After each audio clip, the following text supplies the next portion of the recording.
Today we have a very special guest on the podcast, Jesse from Hash Rate Up, kind of changing roles today as he is the guest on a podcast. Welcome to the podcast, Jesse. Thanks, Kevin. Thanks for having me. Yeah, I like being the guest sometimes because it gives me space to blurt out all that I want to say all the time. Well, let's get started. Can you tell us a bit about your background and the company? Sure, give you the whirlwind version of it. I started with mining in, I think I only started mining like 2 years ago. My company HashRate Up is now almost 4 years, a bit more than 3 years old. I got started in the Bitcoin mining space because I was working for a company that was selling solar power in rural Mali. And so we had two problems to solve. Number one, what do we do with all that stranded capacity that we now sit on? Because raising your hand is cheap. But then when it comes to putting money on the table for power, then, it's the hands quickly go down. And so we end up with a stranded solar asset in the middle of Mali without a grid to connect to. So that was number one. And then second problem was, okay, so how do we end up not taking a 30% haircut when we transfer cash money from rural Mali into euros into an investor bank account? So those two problems is where I got started in my sort of ICO phase. That's where I come from. And then that's why I bought Bitcoin, to partake in those. And then thankfully quickly left all of those days behind me. Started a podcast after my wife told me to speak to a microphone because it was sort of a one-sided conversation. And then moved to South Africa, started my business that I'm now running since the said 3 years. And so the premise of the business is to bring more hash rate to the continent of Africa. And that takes a lot of money that few people are willing to give to you. So I needed to find a way to make that myself and make the money by educating people around mining. That's what the channel is focused on.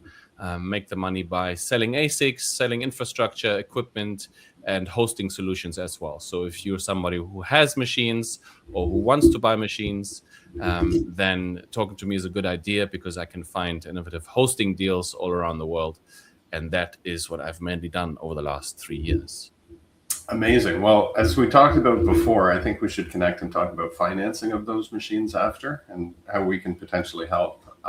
Any comment just on the current market action with Bitcoin's price being volatile and how that impacts hash rate mining and your business?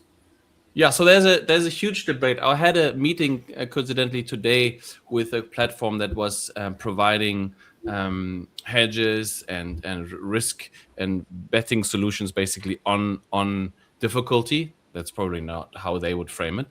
But so it's a very interesting market right now. Bitcoin does these dips, ups and downs. I'm sure your viewer base and your customers, they look at it very, very much in detail and very frequently because they need to keep their LTVs high enough to not be liquidated, right? For miners, it's a bit of a different story, right? So Bitcoin price takes this huge dump, and at the same time, we've seen hash rate sort of relentlessly grow over the last couple months, and that's now changing.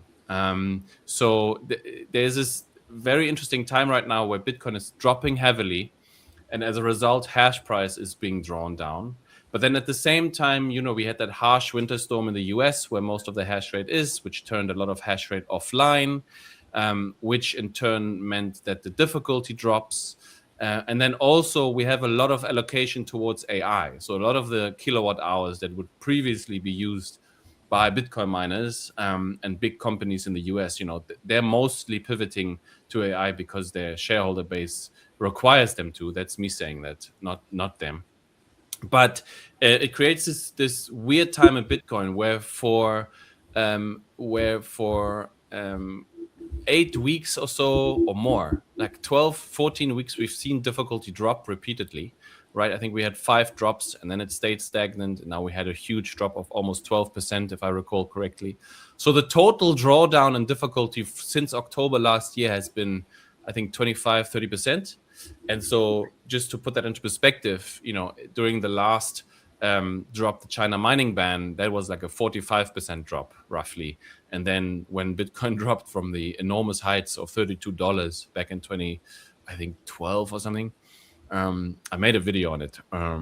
But then it dropped also like 45%. So if you put those two happening sort of into perspective, then the drawdown right now is very, very big. And yeah, miners are suffering right now because even though Bitcoin difficulty and network difficulty has dropped so significantly, Bitcoin hash price is still only at 35, which puts sort of S19J Pros and all of those older generation models on the brink of unprofitability.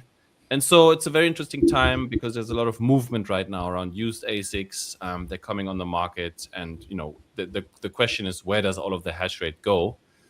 And then you can look into the future at the same time and say, okay, look, if this AI craze is going to keep going, what effect is that going to have on hash rate going forward? Is it going to keep growing like it has over the last 15 years? That trajectory up and to the right. And what happens if it doesn't, and Bitcoin price does what gold price is doing and follows suit and goes vertical? That hash price can quickly be at, 100, even more. So yeah, it's a very, very interesting time in mining and Bitcoin price in general. I mean, these drawdowns happen all the time, and I just I'm not phased anymore. I've been doing this for too long to be shaken and to be on Twitter and like ask, oh, what is it happening? Why is it dropping? Blah blah blah blah. At the end of the day, more people are selling than buying. As stupid as that sounds, and I know where I'm putting my money. Last word, then I'll take a breath. I think it's very different. So it's not different this time, but what's different this time for me is the fact that it seems like other assets are also very volatile. Gold has been doing what gold's been doing. It's been dropping 20% in 3 days. It's a multi-trillion-dollar market cap asset. If you look at gold against the rand, where I live in South Africa, I'm hurting there as well. And it's sort of like a time where I feel like you have to understand what you want to own truly. You don't want to own dollars necessarily, because that's been always the answer in the past, right? If Bitcoin drops, dollar stable, everybody buys treasuries or whatever. And that's sort of the stable asset to flee into. But I feel like that flight to safety asset doesn't exist in the same way that it did before. And so that puts the Bitcoin price drop in such an interesting context. But yeah. I'll take a breath there. Yeah, I'll let you get a breath. I mean, to me, it's kind of the volatility we're seeing is kind of an indication of kind of the end of this everything bubble.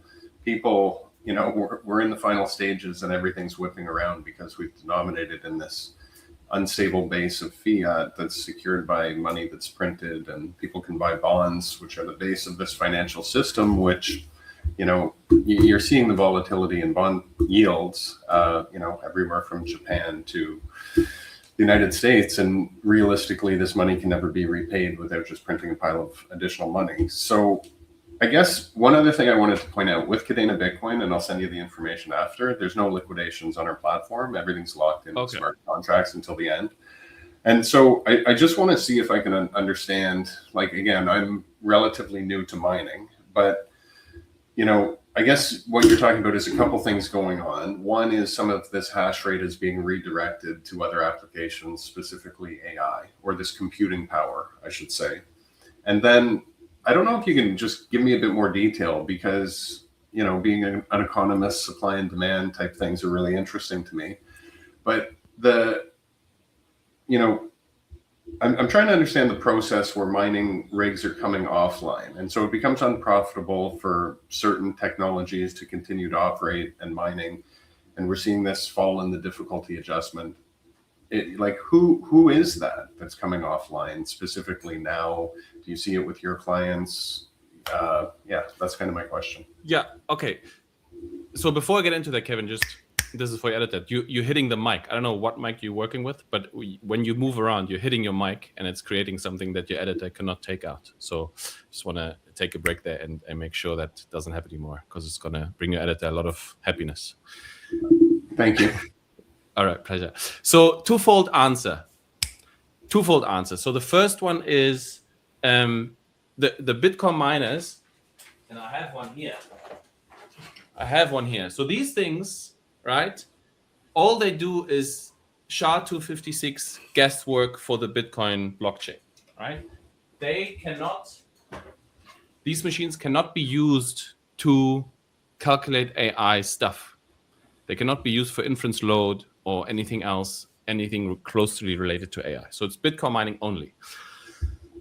Because AI requires so much more capex and infrastructure, if a data center sets up for AI and builds a tier 3, tier 4 data center with redundancy and cooling and 99.9% uptime, that infrastructure is now specialized for AI computation, okay? Because these H100 graphics cards, chips from NVIDIA, they require a very different environment than a Bitcoin miner does.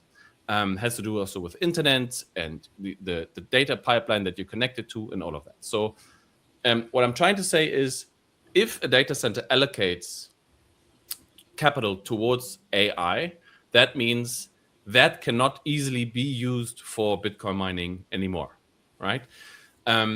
These machines, they cannot do AI calculations. So that means if a kilowatt hour goes to AI and is consumed by AI, it cannot be consumed by Bitcoin mining anymore, which then means more structurally, the hash rate is going down. That's why I mentioned the winter storm, right? There's a winter storm, and that gets us into the supply and demand debate. If there's a winter storm, that means power prices peak because everybody requires electricity to heat their home and survive, literally, right? So what happens to the price of electricity? It goes sky high. Now, every Bitcoin mining operation, for instance, in Texas, obviously calculates for themselves how much revenue are we making per kilowatt hour, because this machine has a certain efficiency, and that efficiency at certain hash price levels can directly be translated to how much money am I earning for every kilowatt hour that the machine consumes. Okay, so for instance, this machine that I just showed you will make, I think right now, about $6 per kilowatt hour. Okay, if I have a fleet and the average, like different models, different makes, whatever, I can calculate my average, and if my average is 25 and or 20 joules per terahash, and I'm making something like 10, 11, 12 cents per kilowatt hour, then I know that if power price goes beyond that and goes to higher than that, if I run my machines, I'm losing money, right? So the prudent thing to do now is to turn the machines off. Typically, Bitcoin miners will buy their energy in bands long into the future, okay, because they don't want to be exposed to spot market pricing. Not all of them, but some. And that enables them to sell back their power at times where power is very much in demand and very high, where power prices are high, right? It's not demand response per se, but it's almost like a natural response to high energy prices, which in ERCOT in Texas works particularly well because it's a very liberal free market, and nowhere is sort of supply and demand as important as in power markets, because it directly impacts the frequency at which the grid runs, which needs to be 50 hertz in the EU and 60 hertz in the US. Anyway, so that's the supply and demand thing. And so every kilowatt hour that is built for AI, all these big data centers, all of these big miners that own power contracts and now do business with AMD, OpenAI, Anthropic, all these big AI giants, they are allocating that power towards AI and not Bitcoin mining. And so those joules are lost, basically. Now, you asked me who turns off, right? So let's say I'm a small miner and I host a machine with a hoster in the US somewhere at 7.5 cents. If my revenue per kilowatt hour drops below that, I'm not making money anymore. Then I need to just take the money and buy Bitcoin with that instead of mining it, because I'm mining at a loss. And so that's who you see turn off. You don't see particularly miners per se turning off as a whole. You just see operations turn off where that break-even point is reached, right? And so the lower hash price goes, the lower the revenue per kilowatt hour goes. And so, then we're talking about fleet refreshes, and you want to replace the machines that are now not profitable anymore with new machines. And so there's a lot of movement there. And the reason why I said in the beginning it's a very curious time is because typically you would expect, if difficulty drops so much, you would expect that miners have an easier time to stay online, right? Because difficulty drop means it's easier to mine, fewer people are hashing, and so that pie every day that gets dished out by the Bitcoin blockchain is divided among fewer people.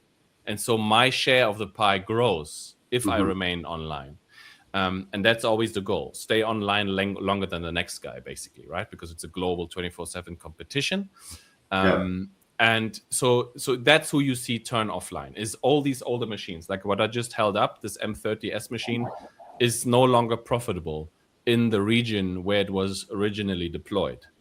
And so now it needs to go find cheaper power somewhere else. And so I guess my next question is, in terms of cheaper power, and I guess specifically Africa's role in terms of cheaper power, I'm just curious if you can expand on that. Yeah, sure, no problem. So, I mean, you need to always have a baseline, right? Just like in the past, the 10-year US Treasury bond was the baseline, the risk-free rate for the global financial economy. You can sort of apply that same methodology here, right? So in my perspective, in my subjective opinion, with my cultural background and the languages that I speak and the way I was brought up, my subjective opinion is, okay, power in Texas is pretty risk-free. If I have a power contract in Texas, that's a pretty risk-free rate, and there's not a lot of risk for jurisdictional or like regulatory volatility, right? That's the right expression. So now, if that's my baseline, now I need to understand, okay, is it cheaper for me to mine in Ethiopia for $5 or is it cheaper to mine in Texas for $6 hosted, if I have hosting environments, or 7 cents, right? Does that difference in price reflect the difference in risk or not, right? So this is why on my videos, you'll often hear me say, don't just look at power price, especially if you're starting to host. Look at power price in relation to risk, right? Now you can say, okay, if I mine in Venezuela illegally below 2 cents, that might reflect the difference in risk. But power in Texas is fairly cheap as well. Power in Texas is like 4.55 cents per kilowatt hour. And so it's a very tough bar to beat. So now if you go to Africa, the reason why I'm so bullish on power in Africa is because this continent is not as developed when it comes to transmission infrastructure as the US or Europe, right?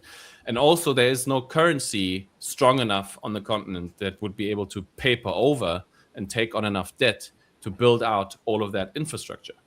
And so all of these renewable energy generation options that we have, tons of hydro, tons of geothermal, wind, solar, of course, right? All of these can theoretically be used and built, but you need money to finance them. And so Bitcoin mining can come in as a consumer of first and last resort and consume power from week one.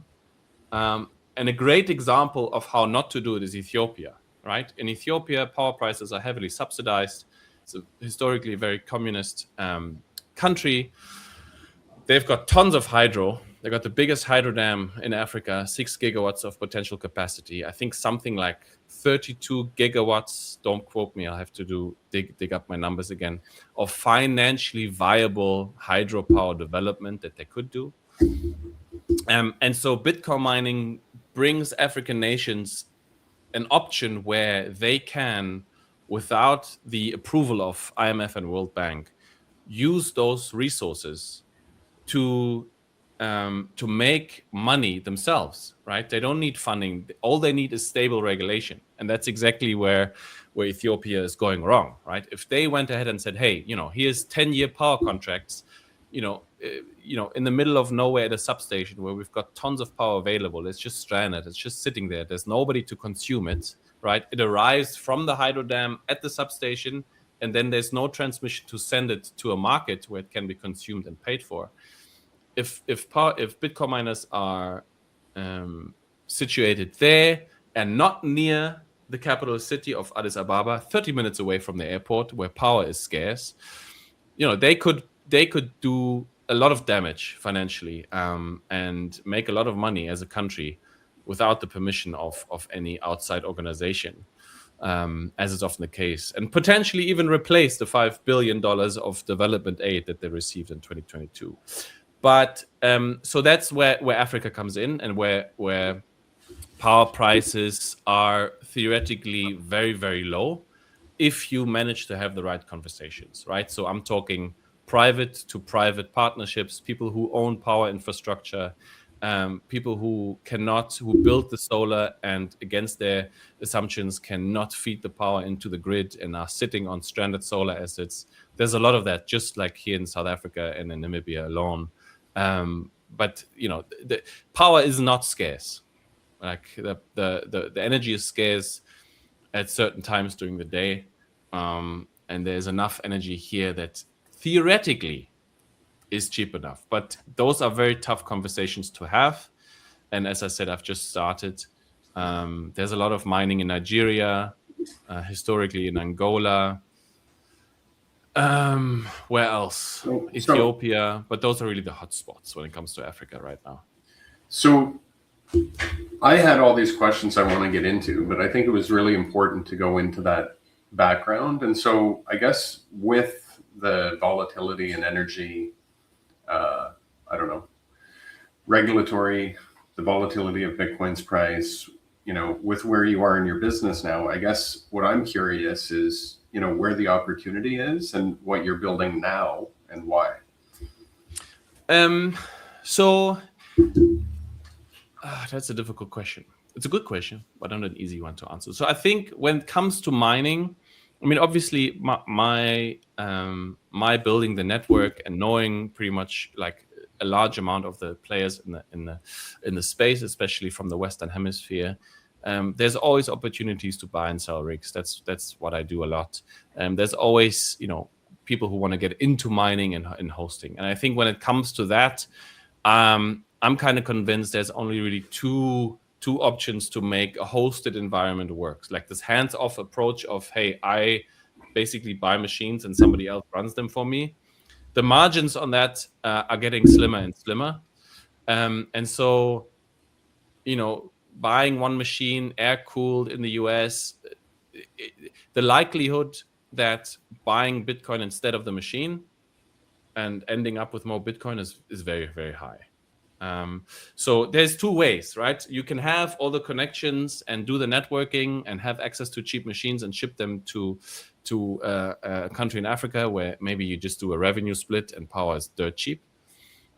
But that's obviously high risk. But what I like to sell at the moment is hydro hosting. I just released a video on that as well. So thanks for asking. That's what I'm trying to push right now is that idea of hydro hosting because of two fundamental things. First of all, these machines, they run very, very cool and the wear and tear on them is very, very low. So the physical lifespan of the machine is quite long, right? We're talking 6+ years, depending on the machine. But the data we've seen is that these machines run very stable and very cool. And there's no reason for them to fail. And then secondly, you need to optimize for the financial lifespan as well, right? So we talked about that break-even point earlier. If that's reached, you got to turn off the machine. It might still be good, but now you have to scramble and find a different hosting environment. And so what me and my partners at HashBranch are very much selling right now and trying to push our clients towards is profit split environments, right? Where you host at a straight rate, maybe $7.5 again for the longest time. And then when the machine is not profitable anymore, you can switch to maybe a slightly lower uptime, which makes power cheaper for the operator. And then you just pay for the power. And then a portion of the hosting bill is the profit split. And that profit split moves with revenue, right? So in times of high hash price, your hosting bill is high. But in times of low hash price, which is exactly what you want to protect against, to stay online longer than the next guy, your hosting bill is comparatively lower, right? So you can mine right now maybe at a 50-50 split with an older machine at 6 cents. And if it goes even lower, now your hosting bill is 5.5 cents. Again, because that profit is shrinking, which means you in total are giving up less nominally. And so that does these two things, right? You buy a hydro machine, it lasts for a long time. There's no fan issues. The chips don't run at 60, 70, 80 degrees and fail. Then you have to take the hash boards out, send them to a repair center. There's no warranty. Like, it's just not as much fun. And then secondly, again, if the drawdown comes, like right now, in 4 years from now, or whatever, and you in a normal environment, you would be unprofitable. Now you can switch to a profit split every 12 months or so, and then keep the machine online and running without having to move it. And that's really sort of the other way of mining. It's a very long-term approach. It's not, okay, you want to make your ROI in 3 years. Very difficult to do, honestly, with air-cooled machines at 7.58 cents, it's very difficult to do that. And so yeah, that's really what's on sale this year. And then also I'm building a 12-volt solar miner, but that's very, very early innings. So you're keeping busy. Market. Yes, definitely. I'm also having my 4th child now, so wow. I'm keeping busy, and there's a lot of coffee involved in my daily life. I had enough sense to stop at 3, and that was 18 years ago, so it's pretty manageable now. Just final question, more specifically for building in the Bitcoin space, do you have any advice for founders? Yeah, so I stumbled into this, right? I didn't have a plan of what I wanted to do. I sort of found my niche, started what was fun, and then at some point tried to monetize it, and that worked. I have found that people in the Bitcoin space are there's a lot of yes people, right? Because I'm fundamentally convinced that all of us found towards Bitcoin because we share certain character traits, right? That enabled us to open our minds to this new technology that was somehow better money, and then we sat down and worked on it. Like there's a certain character trait that I think all of us share. And so it's very refreshing in business. Like, people want to do business. If you add value, if you have an idea of where to add value, you will find a lot of receptive other businesses in the Bitcoin space that will want to do business with you. I was lucky in a sense that I kind of got started in this energy space. And so mining is a very capex heavy environment. So, there's the margins percentage wise end up being, not little money. If you're in sort of the payment space, I know that's different. And the financial, I mean, you will probably have thoughts on this as well. Then it can be more difficult because there's also more competition and the barriers to entry are a lot less.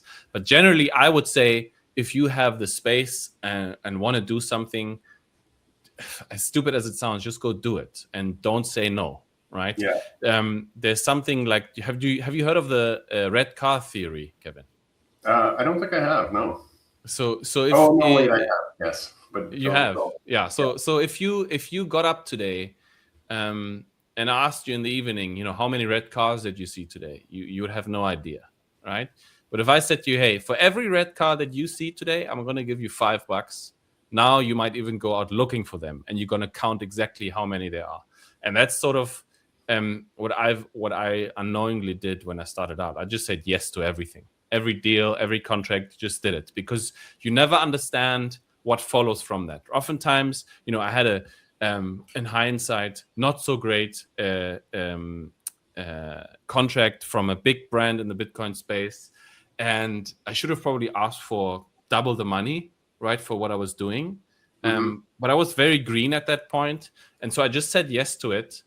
And then the connections that resulted from that and the follow-up business that resulted from that were huge, So taking that hit in the beginning was definitely worth it. Yeah, So, if you can, I don't know, do it part-time, do it next to your job if it allows for it, or maybe it doesn't. Nobody has to know. It's only illegal if they know. Then just say yes a lot, man, and just start and do what you're passionate for. I appreciate that advice. And one of the words you said a few times here is fun. And I think at the end of the day, I think if you're just following your path and kind of open to, fun course correction. And, for me, this podcast is incredibly helpful in terms of being able to connect with founders like yourself. So I really appreciate you taking the time out of your busy day. Is there anywhere people can connect with you, Jesse? Yeah, it's www.hashrate.com. I'm on LinkedIn under Jesse Pielke, Pielke, Jesse, written Jesse. I'm sure we can link all of this stuff below. Yeah. And otherwise, it's Jesse as well, _HODL, Hodl, on Telegram and on X. Sounds good. I should really have a Nostra profile, but I don't. Next time. So again, thank you. I'm going to pursue you. I think there's a financing discussion to have here too. And again, thanks again and have a great day. My pleasure. You too. Thank you. Take it easy.